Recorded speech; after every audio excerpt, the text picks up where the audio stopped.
हनन्याह नामक एक मनुष्य और उसकी पत्नी सफीरा ने कुछ भूमि बेची और उसके दाम में से कुछ रख छोड़ा, और यह बात उसकी पत्नी भी जानती थी, और उसका एक भाग लेकर प्रेरितों के पांव के आगे रख दिया। पतरस ने कहा, हे हनन्याह, शैतान ने तेरे मन में ये बात क्यों डाली कि तू पवित्र आत्मा से झूठ बोले और भूमि के दाम में से कुछ रख छोड़े? जब तक वह तेरे पास रही क्या तेरी ना थी, और जब बिक गई तो क्या तेरे वश में ना थी? तूने ये बात अपने मन में क्यों विचारी? तू मनुष्य से नहीं परंतु परमेश्वर से झूठ बोलता है। ये बातें सुनते ही हनन्याह गिर पड़ा और प्राण छोड़ दिए, और सब सुनने वालों पर बड़ा भय छा गया। फिर जवानों ने उठकर उसकी अर्थी बनाई और बाहर ले जाकर गाड़ दिया। लगभग 3 घंटे के बाद उसकी पत्नी जो कुछ हुआ था ना जानकर भीतर आई। तब पतरस ने उससे कहा, मुझे बता, क्या तुमने वह भूमि इतने ही में बेची थी? उसने कहा, हाँ, इतने ही में। पतरस ने उससे कहा, यह क्या बात है कि तुम दोनों ने प्रभु के आत्मा की परीक्षा के लिए एका किया। देख, तेरे पति के गाड़ने वाले द्वार ही पर खड़े हैं, और तुझे भी बाहर ले जाएंगे। तब वह तुरंत उसके पांव पर गिर पड़ी और प्राण छोड़ दिए, और जवानों ने भीतर आकर उसे मरा पाया और बाहर ले जाकर उसके पति के साथ पास गाड़ दिया। सारी कलीसिया पर और इन बातों के सब सुनने वालों पर छा गया। प्रार्थना करते हैं। प्रभु तेरा धन्यवाद करते हैं। खुदावंद इस वचन के ऊपर तू आशीष कर प्रभु। इस वचन को हम लोगों की समझ के अनुसार तू हमें बांट दे। किसी को कोई भारीपन, कोई परेशानी हो तो यीशु मसीह के नाम से दूर हो जाए। तेरा वचन जो गढ़ों को ढा देता है, वसीम सामर्थ जो मिट्टी के बर्तनों में रखी है प्रभु, ये तेरा वचन ही है प्रभु। ये तेरा वचन मिट्टी के बर्तनों में रखा है प्रभु। एक एक की बुद्धि समझ खोल दे। उस अंधकार की शक्ति को, उस इलमास टोने को, उस शक्ति को जो विश्वास करने से रोकती है, हम प्रभु यीशु मसीह के नाम से बांध कर दूर कर देते हैं। अविश्वास की आत्मा को निकाल देते हैं। हालेलुया। तेरे वचन के द्वारा हालेलुया प्रभु यीशु मसीह हमारे हर एक के हृदय को छेद दे प्रभु। धन्यवाद यीशु मसीह के नाम से प्रार्थना, आमीन। ये घटना मैंने पिछली बार भी थोड़ा एक के साथ जो मैंने बताया था, याद है? पिछली बार थोड़ा बताया था इसमें से। गुड भाई, याद है ना? पिछली बार मैंने बताया था इसके बारे में, थोड़ा सा मैंने आउटलाइन ली थी इसके बारे में। क्या है इस घटना के अंदर? क्या है, 2 मियाँ बीवी है। एक जो पति का नाम है हनन्याह और उसकी पत्नी का नाम है सफीरा। 2 मियाँ बीवी है। हनन्याह नामक एक मनुष्य और उसकी पत्नी सफीरा ने कुछ भूमि बेची और उसके दाम में से कुछ रख छोड़ा, और यह बात उसकी पत्नी भी जानती थी, और उसका एक भाग लेकर प्रेरितों के पाँव के आगे रख दिया। ये जो दोनों पति पत्नी हैं, इन्होंने कुछ अपनी भूमि को बेचा और भूमि को बेची और उसके दाम में से कुछ रख छोड़ा, और यह बात उसकी पत्नी भी जानती थी। उसका एक भाग लेकर प्रेरितों के पाँव के आगे रख दिया। ये 2 पति पत्नी हैं, और ये प्रभु परमेश्वर के जो प्रेरित लोग होते, जो प्रभु यीशु मसीह के चेले लोग थे, जो प्रभु यीशु मसीह के साथ रहते थे, प्रभु के साथ सेवा टहल करते थे, उनके साथ जब प्रभु यीशु मसीह अपना कार्य पूरा करके चला गया, तो ये जो सेवकाई थी, जो सेवा करते थे चेले लोग, ये सेवा करते थे और प्रभु के हर काम के लिए प्रभु का सुसमाचार, ये शुभ संदेश, ये अच्छी खबर लोगों तक जाकर पहुंचाते थे। तो लोग इनके पास आकर इनसे मिलते जाते थे, और एक बड़ा झुंड बन गया। ये बड़ा झुंड बन गया, और हाँ भाई, 2 झुंड बन गया, और 2 का हम 44 से पढ़ेंगे। मैं पढ़ता हूँ। इस सब लोगों पर भय छा गया। हाँ, 44 से नहीं 44 से। और सब विश्वास करने वाले इकट्ठे रहते थे। सब विश्वास करने वाले इकट्ठे रहते, जैसे हम लोग इकट्ठे ना भी, सब विश्वास करने वाले इकट्ठे रहते थे। और उनकी सब वस्तुएं साझे में थी। हाँ, और उनकी सब वस्तुएं साझे में थी। उस समय में, आज से करीब 2000 साल पहले सब इकट्ठे रहते थे। जब प्रभु यीशु मसीह चला गया तो प्रभु यीशु मसीह के पीछे एक काफ़ी बड़ी भीड़ थी। एक भीड़ तो वो थी जो रोटियां खाती थी, जो चंगाई लेती थी। एक भीड़ वो थी जो उद्धार पाकर एक भीड़ इकट्ठा हुई थी, एक झुंड बना था जिसको कलीसिया बोलते हैं। वो झुंड इकट्ठा हुआ था। उस कलीसिया के अंदर इतने लोग थे और वे विश्वास करने वाले इकट्ठे रहते थे और उनकी सब वस्तुएं साझे में थी। अपनी अपनी संपत्ति और सामान बेच कर जैसी जिसकी आवश्यकता होती थी बांट दिया करते थे। हाँ, ये जो जब प्रभु यीशु मसीह जब चले गए, समझ आ रहा है मैं बता रहा हूँ, जो जब प्रभु यीशु मसीह चले गए उसके बाद ये लोग इकट्ठे हुए, बहुत सारे लोग हो गए। ये एक साथ रहकर प्रार्थना करते थे, एक साथ रहकर गीत गाते थे, एक साथ रहकर प्रभु बोझ लेते थे। अलग अलग जगह जाकर ये लोगों में जाकर सुसमाचार सुनाया करते थे कि लोगों में प्रभु यीशु मसीह की ये खबर पहुंचाई जाए कि भाई पाप से मन फिराने के लिए एक रास्ता खुल गया है, वह है प्रभु यीशु मसीह। मात्र करना क्या है? विश्वास, और कुछ काम नहीं करना। तो बहुत से लोग इनमें मिलने लगे, इनमें आने लगे, इनमें अपने आप को पापी जानकर स्वीकार करने लगे और ये इकट्ठे होते गए। विश्वास करने के कारण ये सब एक थे। इनकी सारी वस्तुएं, इनके घर के अंदर जो भी कुछ था, इनकी ज़मीन, इनका खेत, इनकी जो कुछ इनके पास था, सब कुछ साझे का था। साझा समझते हो? साझे का आपस में क्या था इनका? एक गुट हो गए थे। सब कुछ इनका था। ऐसे हो गए थे जैसे भी हम घर में ना परिवार के तौर पर बिल्कुल एक हो गए थे। सब कुछ साझे का था। वे अपनी अपनी संपत्ति और सामान बेच कर जैसी जिसकी आवश्यकता होती थी बांट दिया करते थे। मतलब अब झुंड के अंदर बहुत लोग हैं, कोई गरीब है, कोई अमीर है, कोई कैसा है, तो अपनी अपनी संपत्ति बेच कर ये लोग जिसकी जैसी आवश्यकता ज़रूरत होती थी उसमें बांट दिया करते थे। किसी को किसी चीज़ की कमी है, किसी ने कुछ बेचा, अपना बांट दिया। सब कुछ एक थे, एक मन था, एक जैसे थे। कोई गरीब नहीं था, कोई अमीर नहीं था, सब एक जैसा समानता में थे वहाँ पर। और फिर लिखा है वे प्रतिदिन एक मन होकर मंदिर में इकट्ठे होते थे। जैसे अब हम इकट्ठे होते हैं ना, वैसे वो लोग भी इकट्ठे होते थे और घर घर रोटी तोड़ते हुए आनंद और मन की सिधाई से भोजन किया करते थे। देखो क्या लिखा, मन की सिधाई से क्या करते थे? भोजन किया करते थे। ये बहुत वैसी बात है, कई बार भोजन करने में मन की सिधाई नहीं होती। मन की सिधाई से भोजन किया करते थे और परमेश्वर की स्तुति करते और सब लोग उनसे प्रसन्न थे। क्या थे? खुश थे उनसे लोग। और जो उद्धार पाते थे वो क्या पाते थे? उद्धार। मेन बात जो मैंने स्टार्टिंग में बताया इसलिए क्योंकि विषय से वो जुड़ा हुआ था। मेन बात है उद्धार पाने की। देखो यहाँ ये नहीं लिखा कि वो चंगाई पाते थे या बरकतें पाते थे या वो भूतों से या दुष्ट आत्माओं से छुटकारा पाते। लिखा है और जो उद्धार पाते थे उनको प्रभु प्रतिदिन उनमें मिला देता था। ये उद्धार पाने वालों का झुंड है। रोटी खाने वालों का 5000 का वो झुंड अलग था। एक जो हम पहले पढ़ते हैं ना, 5000 को खाना खिलाया, किसी को लंगड़ा था उसको ठीक कर दिया, किसी की आंखें थी उसको ठीक, वो झुंड एक अलग है। वो उद्धार पाने वालों का झुंड नहीं था। उद्धार पाने वालों का झुंड ये था असली, जो उद्धार पाते गए, वो मिलते उनमें चले गए और प्रतिदिन उनमें मिला देता था। तो ये था, सब कुछ बांट दिया करते थे। तो जो मैंने बताया ये 2 मियाँ बीवी, ये भी प्रभु में आ गए। इन्होंने भी प्रभु में आकर संगति की, आराधना की, भोजन किया, सब कुछ इन्होंने किया। तो ये भी आकर इस झुंड के अंदर इनके मन में आया सब कुछ देते हैं, सब कुछ बांट देते हैं। हम भी कुछ बांटते हैं, हम भी कुछ दे देते हैं। ये बहुत अमीर थे। जो पति का नाम हननिया, पत्नी का नाम सफीरा, ये बहुत अमीर थे, धनी लोग थे। सब कुछ बांट दिया करते क्योंकि वहाँ का जो माहौल था यही था, आपस में मिला दिया करते थे।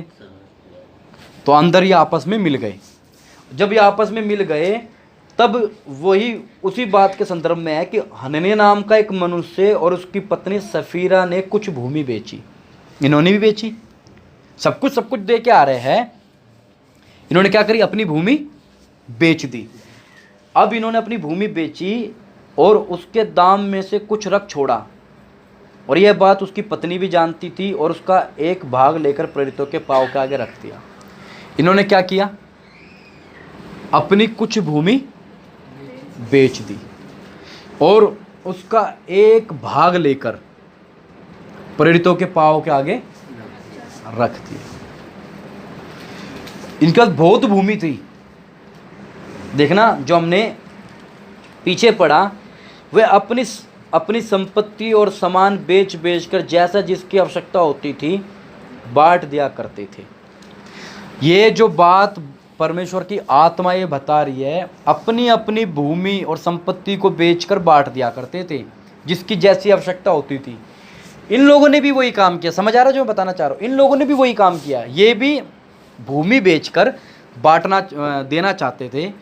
कुछ भूमि बेच दी और कुछ भूमि का जो पैसा मिला उसका एक भाग लेकर, अधिकतर क्या होता है, अधिकतर हमारे इस पृथ्वी के ऊपर कोई भी चीज़ होती है, अगर उसको ठीक से उसका गणित करना होता है, उसको ज़्यादातर 4 भाग में बांट देते हैं या 2 भाग में, अगर उसका पूरा वो निकालना निचोड़। इन्होंने 1 भाग, मतलब उसका कितना परसेंट, 25%, जो जैसे कि दिखा कि 1 भाग लाकर प्रेरितों के पाँव के आगे रख दिया। जो प्रभु यीशु मसीह का जो चेला था पतरस ने कहा, हे हनन्याह, शैतान ने तेरे मन में यह बात क्यों डाली कि तू पवित्र आत्मा से झूठ बोले और भूमि के दाम में से कुछ रख छोड़े? जब तक वह तेरे पास रही क्या तेरी ना थी, और जब बिक गई क्या तेरे वश में ना थी? तूने यह बात अपने मन में क्यों विचारी? तू मनुष्य से नहीं परंतु परमेश्वर से झूठ बोला। ये बात प्रभु के दास पतरस ने बोला, हे हनन्याह, शैतान ने तेरे मन में ये बात क्यों डाली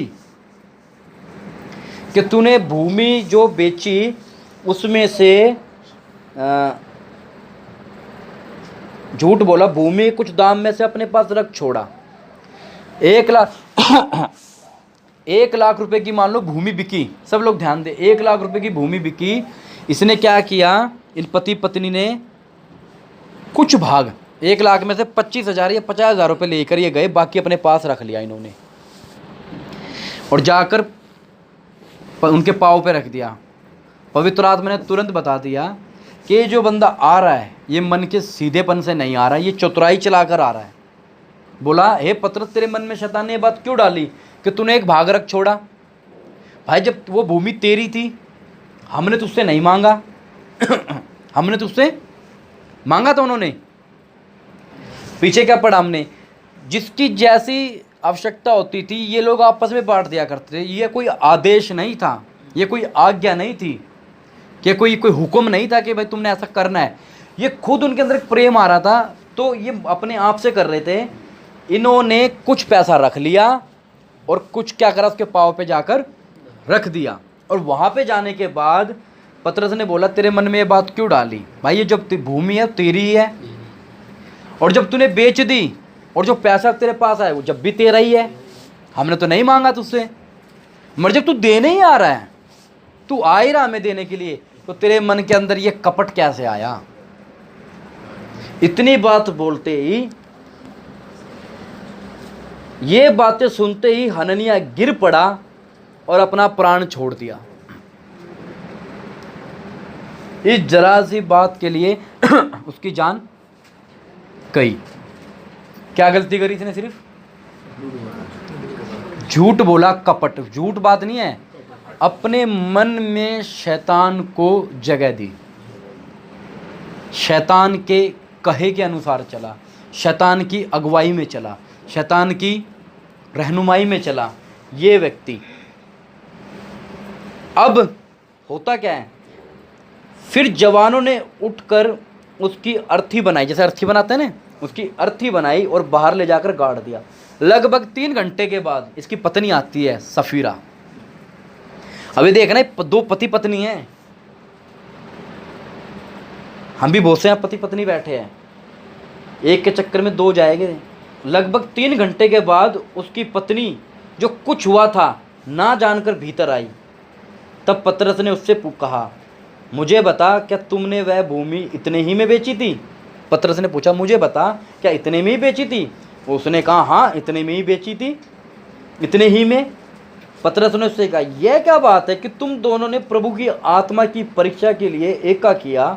देख, तेरे पति के गाड़ने वाले द्वार ही पर खड़े हैं और तुझे भी बाहर ले जाएंगे। तो वह तुरंत उसके पाँव पर गिर पड़ी और प्राण छोड़ दिए। और जवानों ने भीतर आकर उसे मरा पाया और बाहर ले जाकर उसके पति के साथ गाड़ दिया। देखो, ये दोनों पति पत्नी ने किस बात के लिए? सेवा के लिए नहीं। किस काम के लिए? ऐसा काम करने के लिए एका किया। दोनों ने पति पत्नियों ने भूमि बेची। जब ये पति पत्नी जब उद्धार में आए होंगे, विश्वास में आए होंगे, इन्होंने क्या सोचा होगा? हाँ भाई सफीरा, भाई उद्धार तो हमें मिल गया, क्या करा जाए यार, जाते हैं हम झुंड में, कलीसिया के अंदर जाते हैं, यही बातें हुई होगी, मेरा अनुमान है।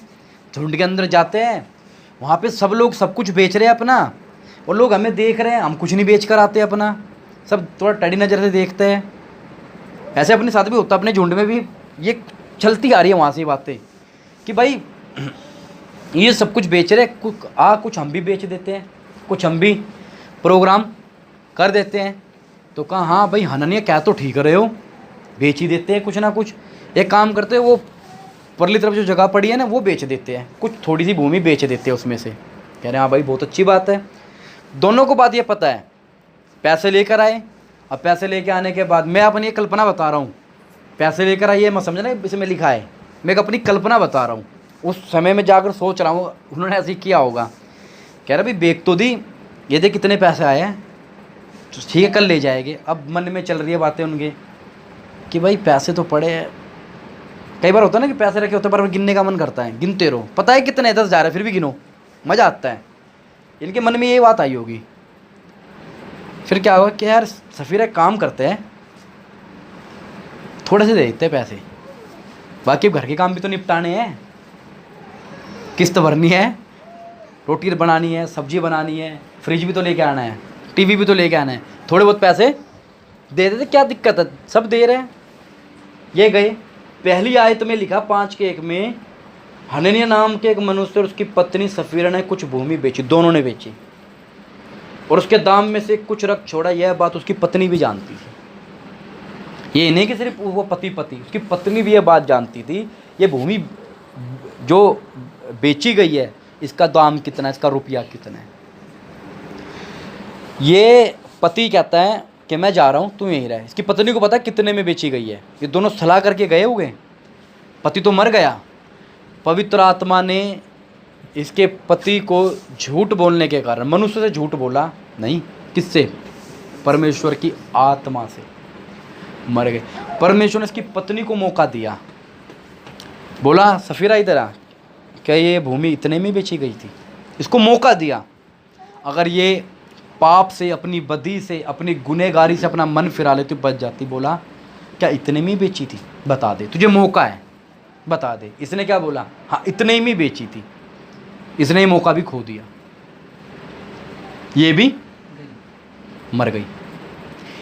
ये इस घटना के अंदर, आज के झुंड के अंदर हमारे साथ भी कई बार यही हो रहा है।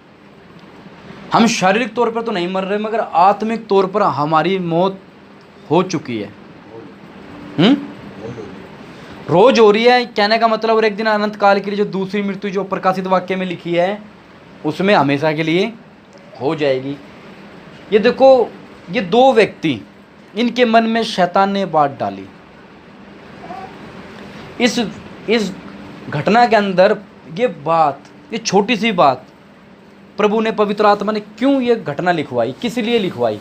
इसलिए लिखवाई कि जब हम परमेश्वर की सेवा करते हैं, परमेश्वर की सेवकाई में चलते हैं, हमारे जीवन के अंदर जो अगुवाई होनी चाहिए, जो हमारे जीवन के अंदर जो रहनुमाई होनी चाहिए, वो पवित्र आत्मा की होनी चाहिए, शैतान हमारे मन से ना खेले। इन्होंने अपने मन को कुछ बातों में खाली रखा था, और अगर हम भी अपने जीवन के अंदर कुछ बातों को खाली रखेंगे, शैतान वहाँ जरूर कब्जा कर लेगा और उस जगह पर कब्जा करके हमसे गुनाह और हमसे पाप करवा देगा, हमसे गलती करवा देगा। शैतान ने इनके मन में डाली ये बात। इनको मालूम था कलीसिया का और झुंड का रवैया क्या है, वहाँ सब कुछ एक समान है, और फिर भी इन्होंने क्या काम किया, वही काम किया। हम भी कई बार जीवन के अंदर मन बना लेते हैं कि प्रभु तेरी सेवा करेंगे, प्रभु तेरे पीछे चलेंगे, जो कुछ मेरा तेरे ऊपर निछावर। गाना गाते ना, मेरी चाहत तेरे लिए, कैसे है, मेरी चाहत कोई और छीन ना पाए। छीन तो रखी है बंदों ने, कहाँ कहाँ मन लगा हुआ पता नहीं। मेरी चाहत तेरे लिए कोई और से छीन ना पाए, ये सिर्फ गाया हमने, ये भी सिर्फ दिखाने के तौर पर पैसे लेकर आया था। भूमि का कुछ भाग लेकर गया, पूरा भी लेकर नहीं गया। हम भी सेव का इसी तरीके से करते हैं, कुछ समय के लिए, कुछ टाइम के लिए, कुछ मौका मिलता है, कुछ जगह मिलती है, कुछ समय मिलता तो हम सेवा कर लेते हैं। संपूर्ण भाग इसने नहीं दिया, हम भी अपना संपूर्ण भाग नहीं दे पाते। पिछली बार जैसे मैंने बताया था, वो कंगाल विधवा, उस कंगाल विधवा ने, जो उसके पास 2 दमड़ी थी, जो 2 कौड़ी के बराबर, 2 अधेले के बराबर थी, उसने अपना सब कुछ दे दिया, सब कुछ दे दिया। लिखा वचन में, धनवानों ने बहुत कुछ डाला, बहुत कुछ डाला, सब ने बहुत कुछ दिया, मगर प्रभु किसको ऊपर नजर है, इस विधवा के ऊपर नजर थी। प्रभु उसके मन को देख रहे थे कि ये जो बुढ़िया जिसके पास कुछ नहीं है, धनवान अपने धनवान के अंदर से, अपनी बढ़ती के अंदर से अपने दसवांश देते थे, इसके पास 2 अधेला 2 कौड़ी, तो उसके पास पूरी तनख्वाह कितनी होगी, जिसके पास 2 कौड़ी का दसवांश, इसका मतलब इसके पास टोटल 6 दमड़ियाँ होगी या 10 दमड़ियाँ होगी, जो कुछ भी नहीं है। उस विधवा ने वो सब कुछ अपना डाल दिया उस भंडार के अंदर। प्रभु ने वहीं उस बात को नोट कर लिया कि इसने जो डाला सबसे ज़्यादा डाला, और वो बात उस बुज़ुर्ग, उस बुढ़िया को, बुढ़िया तो नहीं, माफ़ी चाहता हूँ, बुढ़िया नहीं, विधवा का नाम लेती, बुढ़िया दिमाग में आती है, बुढ़िया नहीं, इस महिला ने, क्योंकि उम्र नहीं लिखी बुढ़िया है क्या वो, इस महिला को आज तक ये बात नहीं मालूम होगी कि इसको प्रभु परम प्रधान परमेश्वर ने इसको नोट कर लिया। ये तो डालकर चली गई। ये जो महिला है, मैंने थोड़ी इसके बारे में डिटेल बताई थी, क्योंकि पिछली बार भाई यार नहीं आए थे।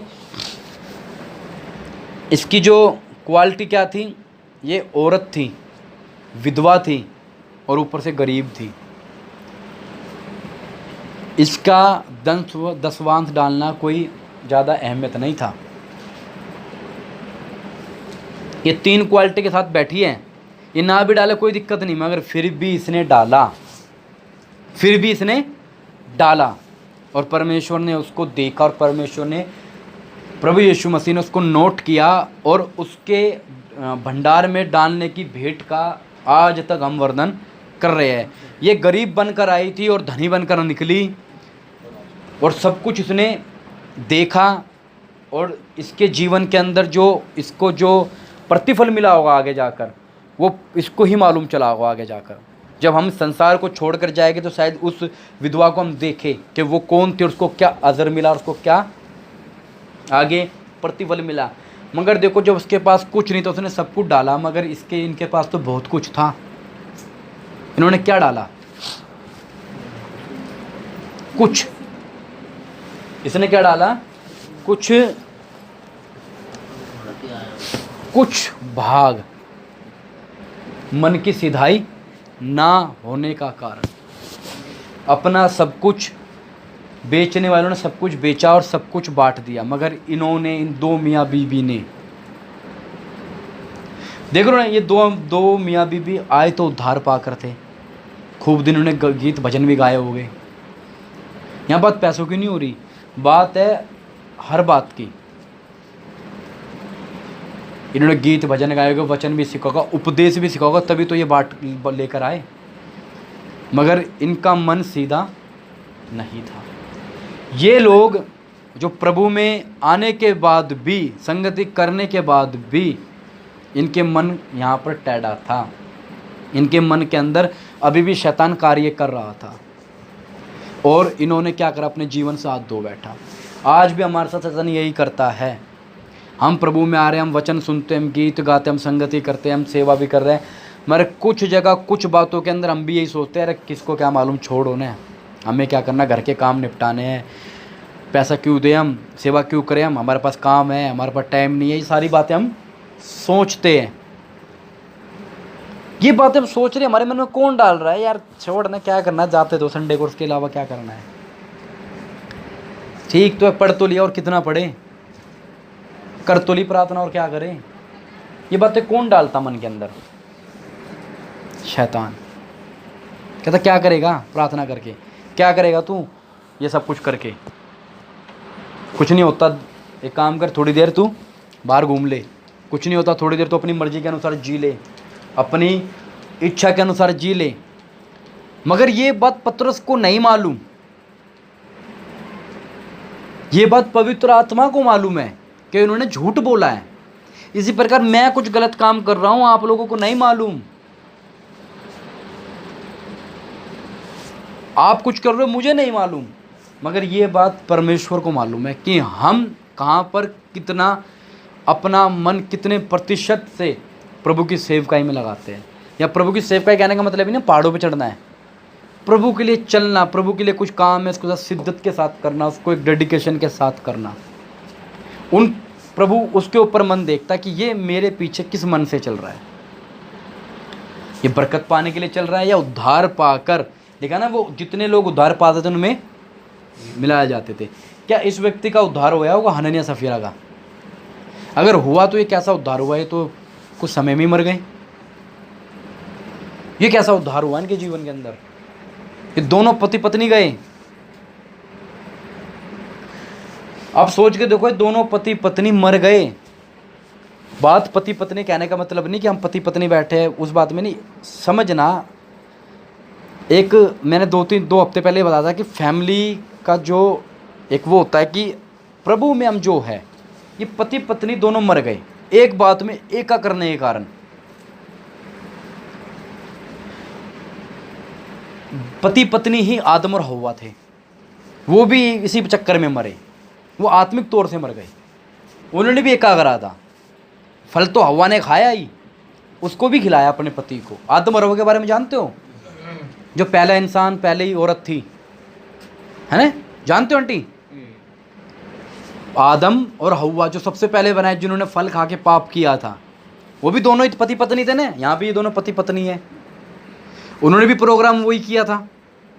पत्नी ने फल खाया, पति को खिलाया, और दोनों आत्मिक तौर से मारे गए। मारने का मतलब दोनों की मौत होगी अदन से बाहर। अदन से बाहर जाना ही मौत है, वो बगीचे से बाहर जाना ही मृत्यु है। वो चले गए और दोनों ने अपनी गलती को स्वीकार नहीं किया।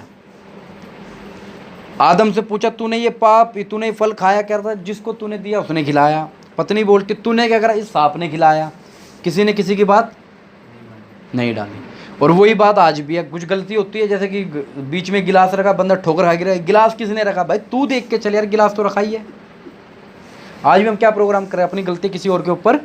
आज भी हम में है ये, मुझ में भी है ये बात। हम अपनी गलती क्या करते? दूसरे के ऊपर डालने की कोशिश करते हैं। जैसे बीच में मैं और भाई विकास वहाँ पे रैकेट खेल रहे थे, तो शॉट सही नहीं लगा, तुम रैकेट को देख रहे हैं। पर रैकेट की क्या गलती है इसमें? शॉट हमने सही नहीं मारा, गलती हम किस पे डालना चाह रहे हैं? रैकेट पे, कि रैकेट ने कुछ गड़बड़ किया। भाई वो तो मेरे हाथ में है, मेरी गलती होगी, चूक गया वो। हमारे अंदर स्वभाव है, हम गाड़ी में किसी में ठोक देंगे ना तो तुरंत ठोक दी। भाई तूने ब्रेक मार दिए। भाई मैं तो मारूंगा, तू क्या कर रहा? तू सो रहा था। स्वभाव वहीं से चलता आ रहा है। उनमें झगड़ा हुआ, पाप में गिर गए, अदन से बाहर। ये भी दो पति पत्नी है, वो भी दो नाफरमान, क्या बोलते हैं उनको, आज्ञाकारी नहीं थे। आदम और हव्वा, और ये भी आज्ञाकारी नहीं निकले। वो तो चलो एक शुरुआती दौर था। ये तो संगति सीखने के बाद भी हो सकता है ना हननी सफीरिया ने प्रभु यीशु मसीह को भी देखा हो। ये प्रभु यीशु मसीह के साथ उस समय भीड़ में हो गए, ये जब इन्होंने 5,000 रोटियाँ खाई हो। ये हो सकता है इन्होंने सब बातें देखी हो। ये हो सकता है ये 3,000 लोगों में जिनके हृदय छिद गए उनमें थे। मगर अगर ये उद्धार पाया उन्होंने, फिर भी ये क्या हो गए, नाश हो गए, इनकी मौत हो गई। तो हम जितने भी बैठे हैं, हम भी तो उद्धार पाने वाले हैं, हम भी तो झुंड में हैं। अगर हमारे जीवन के अंदर ये ऐसे काम अगर है, तो हमारे जीवन के अंदर हम आत्मिक मृत्यु में मर चुके हैं। आत्मिक मृत्यु का मतलब बताऊं आपको क्या होता है आत्मिक मृत्यु? ये कैसे समझ आता है कि एक व्यक्ति आत्मा में मर चुका है या आत्मा में कमज़ोर है या आत्मा में बिल्कुल ठंडा है? वचन नहीं पड़ेगा, प्रार्थना करने में उसको ऐसा लगेगा जैसे कुएं से बाल्टी भर के लानी है बहुत दूर से। प्रार्थना करना तो ऐसा लगेगा उसको कि पता नहीं क्या काम दे दिया। प्रार्थना जाने में, प्रभु के बारे में सोचने में उसको आलकस आएगा। ये ठंडेपन के क्या है, ये गुण है। जब होता है ना किसी बंदे को टीवी हो जाती है तो खांसी उठती है, मलगम आता बाहर, बलगम, फिर पता लगता है किस बंदे के टीवी है। वो बलगम टीवी नहीं है, वो खांसी टीवी नहीं है, वो उसके लक्षण है, उसके सिम्टम्स है, टीवी उसके अंदर बैठी है। ये जो गुण हमारे अंदर आते हैं ना, प्रार्थना नहीं करना, वचन नहीं पढ़ना, पूरा दिन अपनी ज़िंदगी के अनुसार जैसा मन चाहता है वैसा करना, समझ लो ये आत्मा में ठंडा हो चुका है। ये उनकी बात कर रहा हूँ जो बपतिस्मा पा चुके हैं, जो प्रभु जो में शामिल होते हैं और जो उद्धार पाकर चल रहे हैं।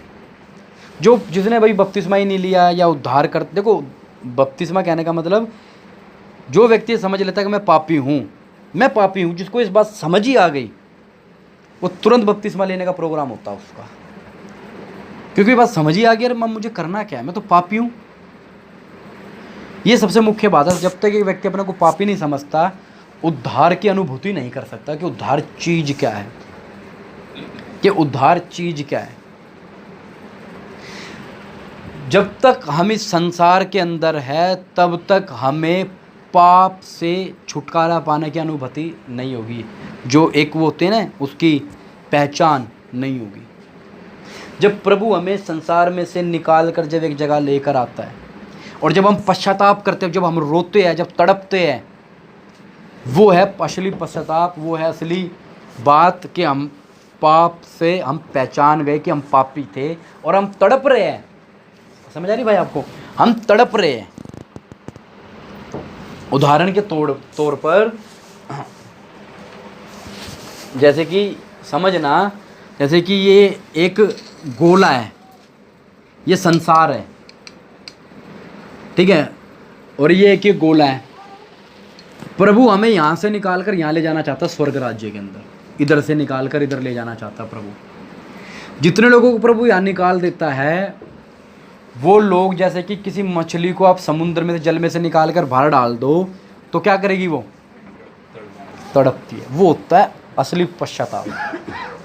जब बंदा तड़पता है ना, जब संसार के अंदर से निकल जाता, हम संसार में ही है मगर हम अंदरूनी तौर पर हम निकल चुके हैं यहाँ से, हमारा मन नहीं लगता संसार के अंदर। इस संसार को देख कर ऐसा लगता है यार क्या हो रहा है ये। जिस संसार, जिस तरह के लड़कियाँ कपड़े पहनती है, जिस तरह के लड़के रहते हैं, जो नशा, जो इसके अंदर जो कहते हैं ना वल्गैरिटी, जो अडल्ट्री जो चलती है यहाँ पर, एक आत्मिक व्यक्ति देख के कहता है यार या तो फांसी लगा लूँ या कोई मार तुम्हें, ऐसा प्रोग्राम। वो जब निकल कर जब अपने पाप के विषय में सोचता है, इस संसार के अंदर से निकल कर जब तड़पता है, वो रोता है कि प्रभु हाय मैं पापी हूँ, वो है पश्चाताप, वो है बातें। वो बंदा, उस बंदे के मन में यह है कि अब संसार के जल से निकाल कर मुझे पवित्र आत्मा के जल में डालो, तो उसमें बपतिस्मे में देर नहीं करेगा। वो कहेगा मैं तड़प रहा हूँ भाई, मुझे अब जगह दो, मैं पवित्र आत्मा के उसमें जाना चाहता हूँ। और पवित्र आत्मा की उस बातों में वो लगता है।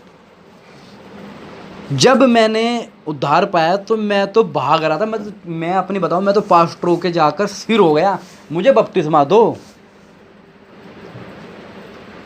तो कोई सिखाने वाला नहीं, कोई कुछ नहीं, तो मैं जाकर बस मेरे अंदर वो बात आ रही है यार मुझे बपतिस्मा लेना है। पास्टर मेरा नए नए, जिनके साथ ढंग से जुड़ा नहीं, उन्होंने कुछ सिखाया नहीं, इतना कि भाई बपतिस्मा होता क्या है, बस वचन सुन सुनकर सभा के अंदर ही उस पश्चाताप में कि भाई बपतिस्मा लेना है। और बपतिस्मा लिया मैंने, और लेकर उस काम को, उस स्टेप को, उस कदम को पूरा किया जो अनिवार्य कलीसिया के अंदर कि भाई उद्धार पाया। जैसे पिछले 2 हफ्ते बाद, 1 हफ्ते पहले आंसू ने बताया कि अब बपतिस्मा लेने में क्या रोक है, ये बताया था ना। अब बपतिस्मा लेने में क्या रोक है उस व्यक्ति को, खजांची को, इथियोपिया का जो खजांची था, खोजे को क्या रोक है। उसने वचन सुन लिया, अब कह रहा भाई उद्धार तो पा गया, अगला स्टेप मेरा क्या, बपतिस्मा। तो ये चीज़ उसके अंदर मन में आ गई, भैया मुझे क्या रोक है। ये बात जब हम समझते हैं तो हमारे जीवन में क्या आता है, एक पश्चाताप आता है और बपतिस्मे के लिए हम आगे बढ़ते हैं। तो ये जो 2 व्यक्ति है, ये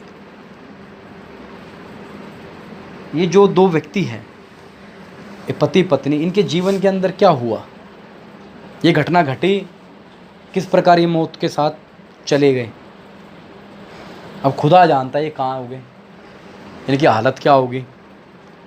हम भी जब अपने उसमें हैं तो जो मेरा बताने का मतलब, पति और पत्नी हम जैसे जीवन में है, या भाई बहन या कुछ भी, कोई भी व्यक्ति, हम एक सहमत जब हो जाते हैं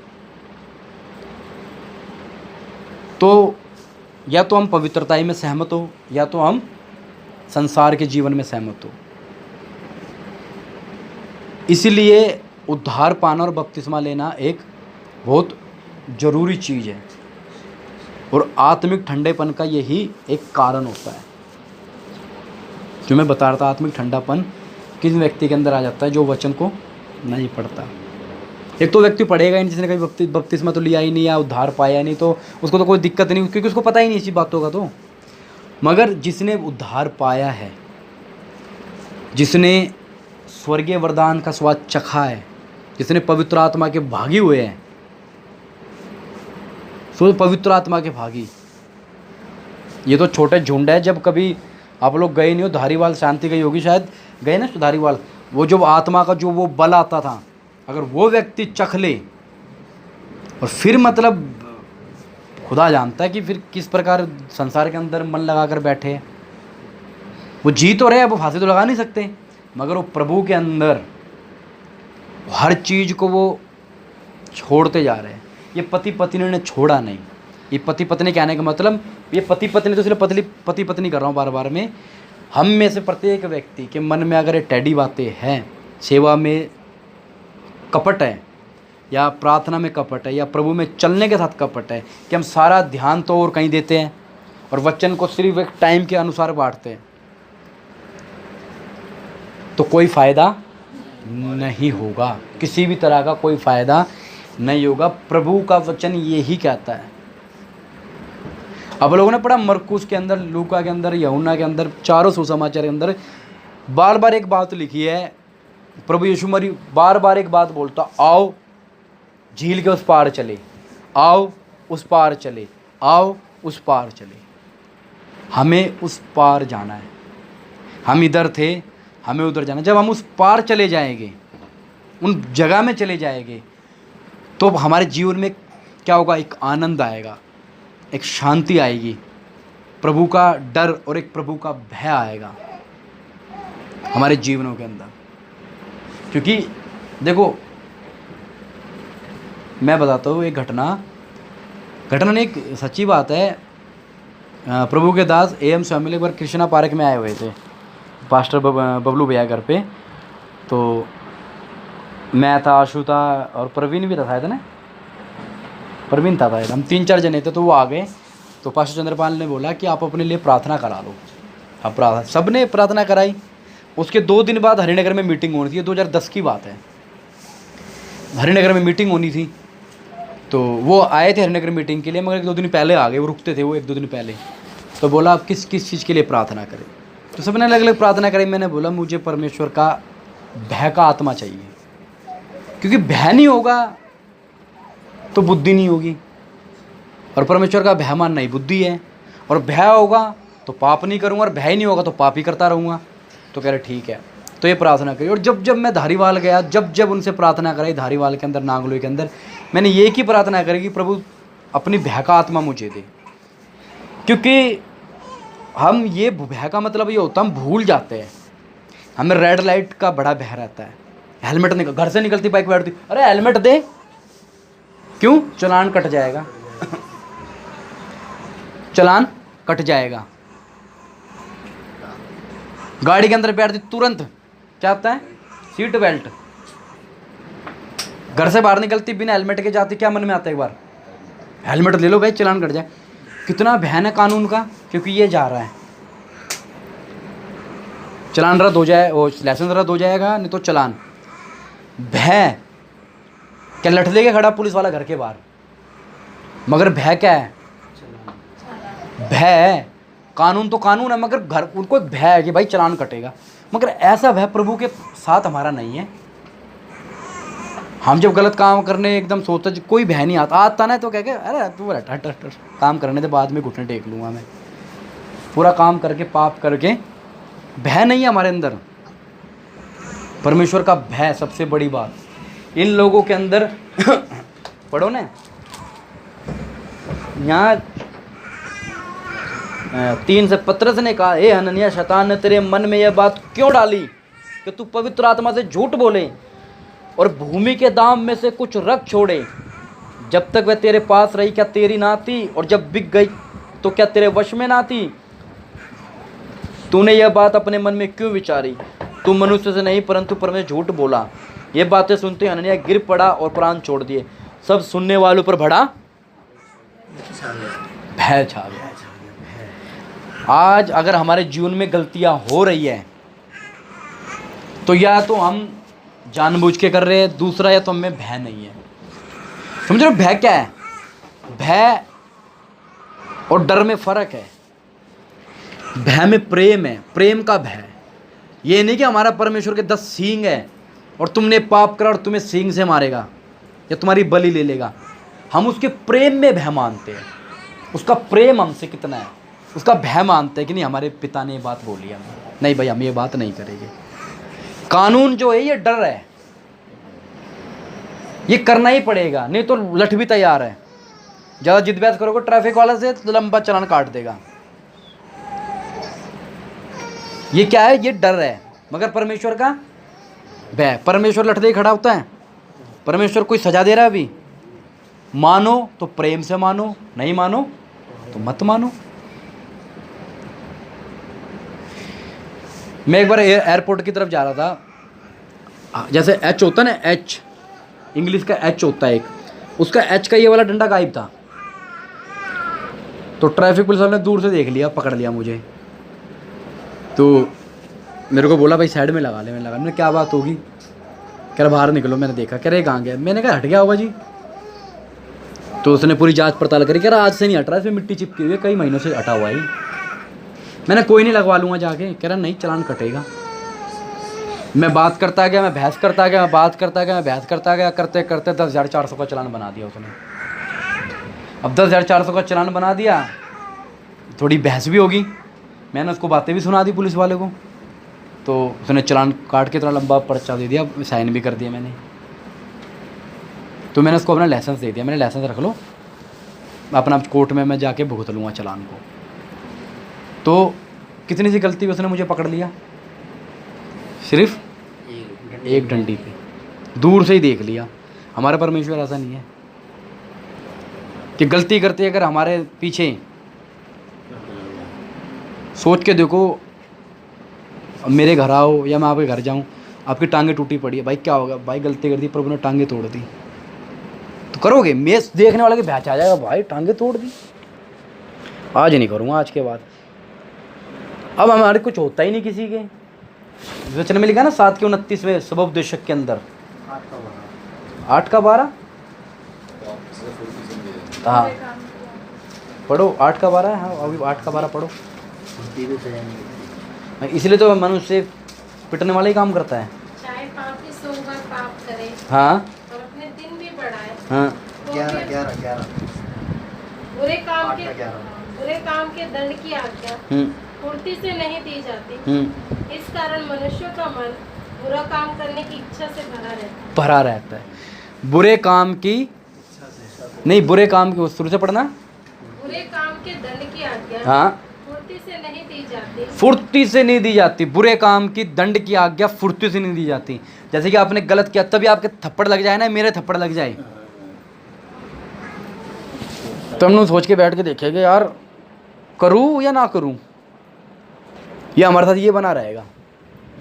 मगर हमें कुछ होता ही नहीं, इसलिए क्या लिखा है? बुरे काम के दंड की आज्ञा फुर्ती से नहीं दी जाती। इस कारण मनुष्य का मन, इस कारण मनुष्य का मन, ये जो मन है, ये मन में जो सबसे मेन प्रॉब्लम क्या? मन। ये जो पति पत्नी मरे, ये किसके कारण मरे? मन के कारण। शैतान ने कहाँ बात डाली? मन के कारण। हवा को देखने में कैसा लग रहा था? वो मन भाऊ, मन को बड़ा अच्छा लग रहा था। और ये मन के अंदर क्या था? बुरे काम, आज्ञा बुरे काम करने की इच्छा से भरा रहता है। भरा रहता है, बस भरा ही रहता है। ये तो प्रभु की दया है कि नहीं तो भरा ही रहता है। वो तो जो करे वो बुराई करेगा। और यहाँ लिखा भी है कि वो लिखा क्या उसमें, उत्पत्ति में लिखा है कि जो कुछ उसके मन में आता है बुराई आता है। पढ़ के देखो उत्पत्ति में दो जगह लिखा है, एक 6:5। यहोवा ने देखा कि हाँ मनुष्यों की बुराई पृथ्वी पर बढ़ गई है, हाँ और उनके मन के विचार में हाँ, जो कुछ उत्पन्न होता है वह निरंतर बुरा ही होता है। अब देखो आप लोग समझ रहे हो ना बात को, मम्मी समझ रहे हो ना? मन में बुराई बढ़ चुके, मन में जो कुछ भी होता है क्या होता है? बुराई होता है। ये देखो सारी चीजें मन, बात है मन। आपका मन, आपको अगर विवेक, आपका तसल्ली, जो अंतःकरण में, जो आत्मा में जो मन है, अगर आपको कह रहा है भाई पापी हूँ, अगर आपका मन कर गया मैं पापी हूँ प्रभु, तो मुझे उद्धार दे, मैं बपतिस्मा भी लूँगा, मैं आत्मा से ही भरूँगा। अरे ये बातें सब मन के ऊपर हैं। ये जब बातें हम जब सीखेंगे ना, सब बातें एक एक चीज़, ये विषय हम सीखेंगे। अभी तो हम आप लोगों को सिर्फ कहानियाँ बताते हैं। जब अब किस दिन मेरा मन भी करता है कि मैं ये बातें बताऊं कि शरीर में क्या, शरीर के द्वारा क्या पाप होता है, आत्मा के द्वारा क्या पाप होता है, प्राण में क्या पाप होता है। इतने सालों से जो विषय सीखे हुए हैं, कब सिखाएंगे हम लोग ये? इसलिए आप तैयार हो जाओ, हम सिखाना चाहते, नहीं तो हम भूल जाएंगे। फिर क्या, कौन सिखाएगा? हमें थोड़ा बहुत होता हम सिखा देंगे, बाकी मर्जी आप लोगों की। तो जो कुछ मन में होता है क्या होता है? बुराई होता है। और प्रभु का वचन भरा है, हे मेरे पुत्र अपने मन की चौकसी रख, हे मेरे पुत्र अपने मन की चौकसी रख। यिर्मयाह 17:11 में देखो क्या बात लिखी है। प्रभु वचन याद दिला रहा है, 17:11 यिर्मयाह।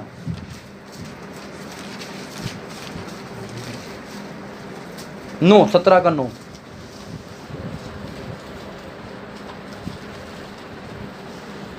पढ़ो। मन तो सब वस्तुओं से अधिक धोखा देने वाला होता है। मन तो सब वस्तुओं से, मन सब वस्तुओं से, ये वस्तु है ये आपको धोखा देगी। धोखा देने का मतलब सेल खत्म हो गया, डाल लो। मगर मन सब वस्तुओं से अधिक धोखा देने वाला होता है। इसमें उसमें असाध्य रोग लगा है, उसका भेद कौन समझ सकता है? सारा खेल मन के ऊपर है। ये जो हनन्याह सफीरा, इनके मन की बात थी। जो लोगों ने भूमि बेची, इधर ध्यान दो, जो लोगों ने भूमि बेची उनका मन था, इसलिए सब कुछ बेच बेच कर आपस में एक दूसरे को बांट दिया करते थे। इन पति पत्नी का मन देखो कैसा था, दोनों को पता थी बात, एक भी ढंग का नहीं था इनमें। किसी ने कहा कि नहीं नहीं पूरी दे के आओ, बहुत संपत्ति पड़ी हम पे, नहीं। हमारे साथ भी कई बार यही होता है। पाप करने में दोनों एका कर लेते हैं, गलत काम करने में एका कर लेते। सेवा के लिए एका नहीं होगा, अच्छे काम के लिए एका नहीं होगा। क्यों एका नहीं होगा? क्योंकि एक का मन कहीं और है और दूसरे का मन कहीं और है। अंधकार और ज्योति एक साथ नहीं रह सकते। विश्वासी अविश्वासी का कोई मेल नहीं है।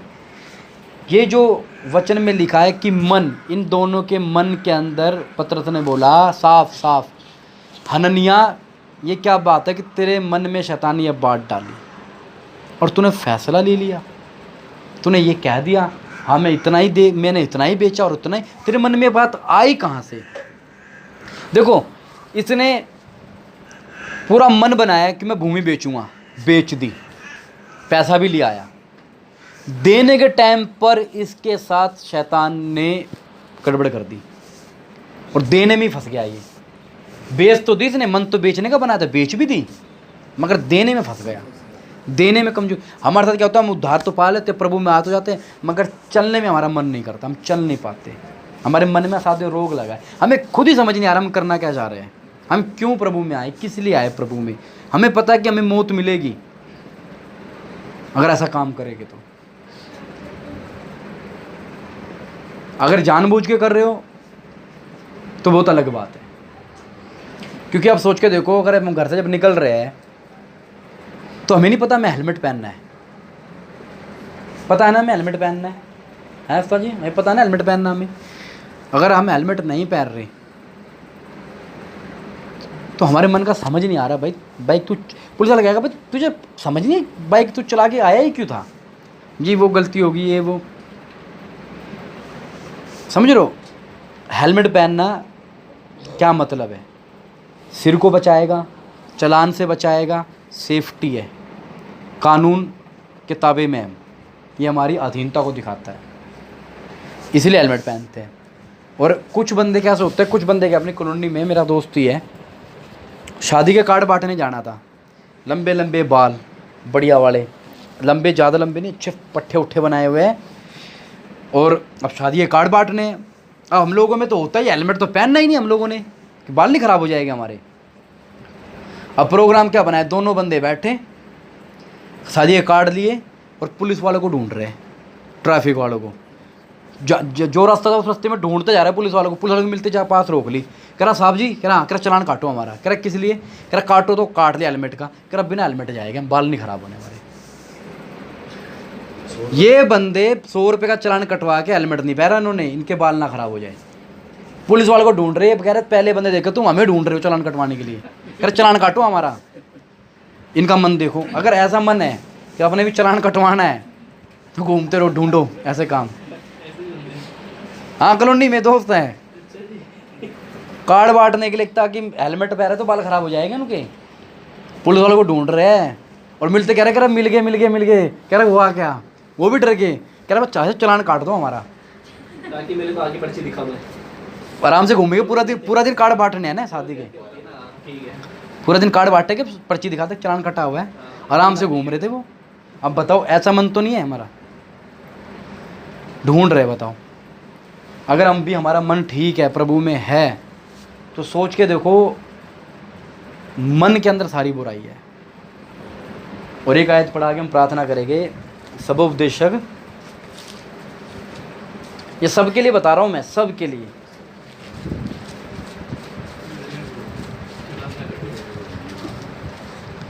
आ रहा ना समझ आपको भाई साहब, आपको आ रहा समझ। 11 का 9 से पढ़ेंगे हम। हे जवान, अपनी जवानी में आनंद कर। हे जवान, अपनी जवानी में आनंद कर और अपनी जवानी के दिनों में मगन रह। अपनी मनमानी कर, क्या कर, मनमानी कर, अपनी मन की, जो तेरा मन मानता वो कर, और अपनी आंखों की दृष्टि के अनुसार चल। तेरा जो दिल कहता, तेरी आंखें कहती, जो मर्जी कर, कोई मना नहीं है। परंतु यह जान रख कि इन सब बातों के विषय में परमेश्वर तेरा न्याय करेगा। वो न्यायी है, वो न्याय करेगा। जो दिल करता करो, पूरा दिन खाना खाओ, पूरा दिन टीवी देखो, पूरा दिन गप्पे लड़ाओ, पूरा दिन सोना सो, पूरा दिन जो मर्जी करना करो, प्रभु न्याय करेगा। प्रभु क्या करेगा, जो कुछ करना करते रहो, प्रभु न्याय करेगा। प्रभु बख्शेगा नहीं, जैसा दिल करता करते रहो, प्रभु न्याय करेगा। और आगे लिखा है, अपने मन से खेद और अपनी देह से दुख दूर कर, क्योंकि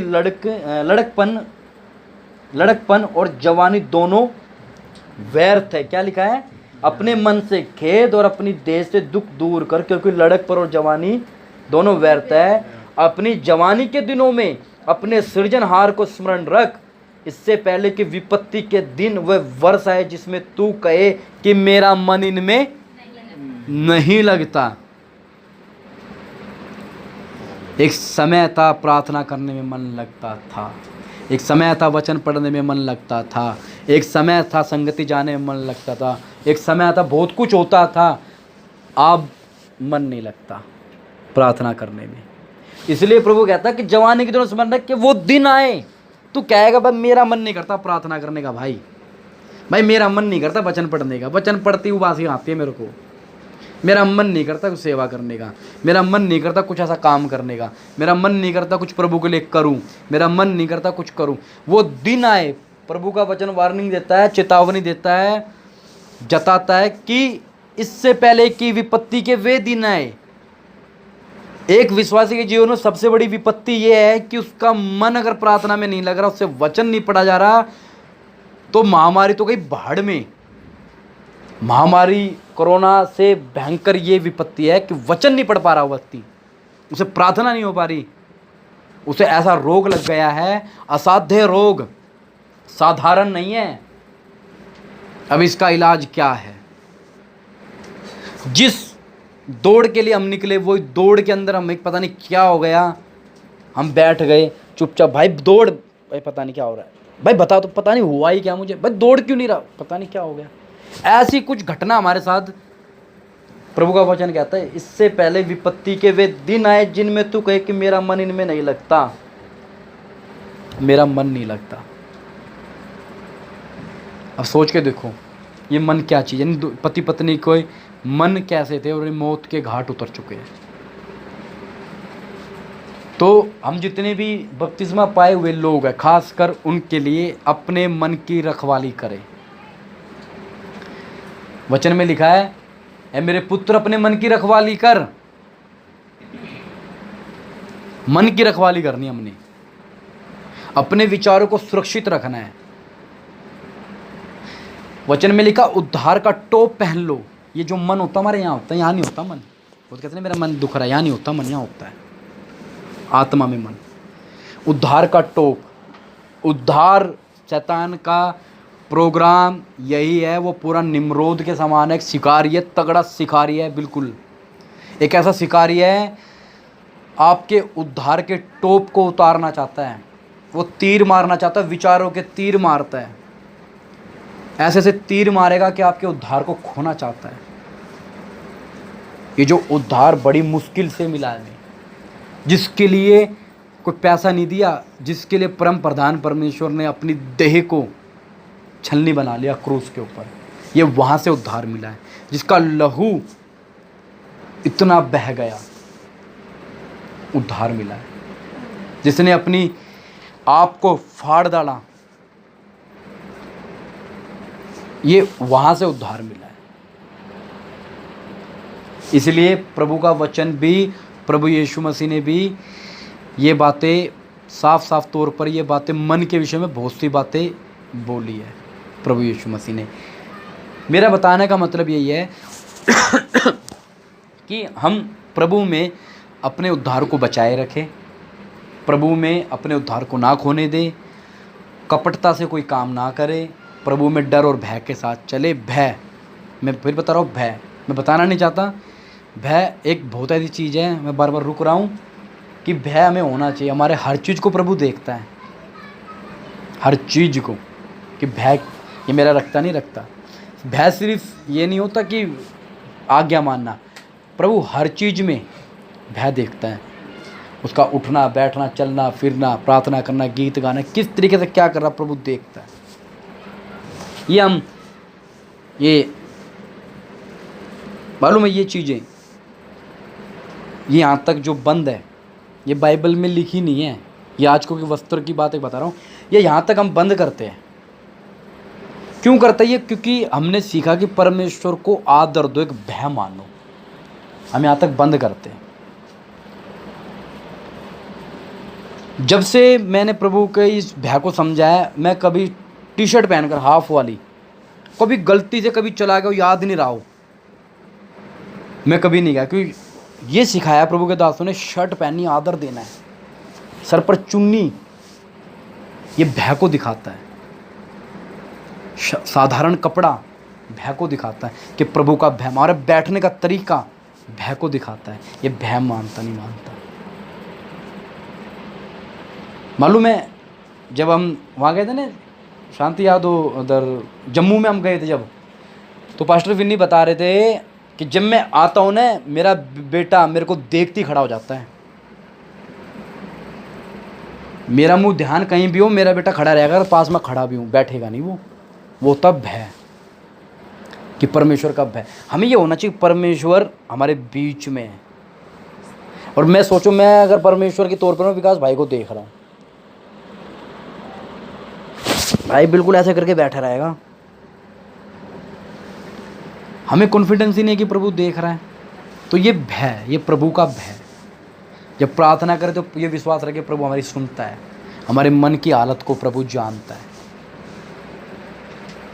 समझ आया आपको कि प्रभु हमारे मन को देखता है। ये दोनों पति पत्नी मर गए। तुम इस प्रकार कोई अपने मन में शैतान को बात डालने नहीं देगी। जो कुछ भी करेंगे दिल से करेंगे, प्रभु के साथ, प्रभु की सेवा, प्रभु की गाना, प्रभु का भजन या प्रभु का वचन, जो भी कुछ करेंगे प्रभु के साथ बड़ी शिद्दत के साथ, बड़े समर्पण के साथ करेंगे। अपने मन में जंगली दानों को बसने नहीं देंगे। मैं बीते दिनों भाई नीरज को ही बता रहा था, ये मन के मालिक मैं हूँ। मेरे मन में जंगली बीज लगना है या अच्छा बीज लगना है मेरे हक में है। शैतान अपना माली भेजेगा, भाई ये बीज बो दूँ, गेट आउट, भाई यहाँ से। मेरे मन में मेरे परमेश्वर का बीज बोना है। ये आपके ऊपर है, आपके ऊपर ज़बरदस्ती कोई बीज नहीं बो सकता। इस खेत के मालिक हम हैं। कई बार बंदे चिंताओं में डूबे रहते हैं, किस लिए? आपके ऊपर है चिंताओं को। ये सबसे बड़ी बात है, इंद्रियों को काबू करना। इसलिए 5 शरीर के अंदर 5 इंद्रियों को काबू करना। आपके मन में इंद्रियों को काबू करना कैसे? आपके मन में निरंतर कोई एक कैसेट की तरह रील चलती है ना, एक बात घूमे जा रही, शैतान ने कैसेट लगा दी, अब बैठे रहो। आप उस कैसेट को निकाल सकते हो, मगर आप अपनी ताकत को नहीं समझ पाते। पवित्र आत्मा से वचन के द्वारा उस कैसेट को निकालो कि भाई निकल यहाँ से। इसीलिए वचन में लिखा है कि भक्ति का शोक उद्धार प्रकट करता है। शोक अगर गम लाना तो क्या लाओ? भक्ति का लेकर आओ, प्रभु के गम में डूबे रहो। जैसे भजन संहिता में लिखा है ना, मैं तो तेरी आंगनों की देवड़ी में पड़ा रहूँ, मैं तो लेटा ही रहूँ। वचन कहता है मूसा जब मिलाप वाले तंबू में जाता था तो रोशनी आ जाती थी और लोग अपने घरों से दंडवत करने लग जाते थे। मूसा जब बाहर निकल जाता तो मूसा तो गया, मगर यहोशू तंबू में ही रहता था, वो उसी के अंदर रहता था। तो हम भी उपस्थिति में निरंतर परमेश्वर की संगति में बने रह सकते हैं। ठीक है, किसी को कुछ सवाल कुछ पूछना है? सबको जय मसीह की। आइए हम प्रार्थना करेंगे। हालेलुया, धन्यवाद।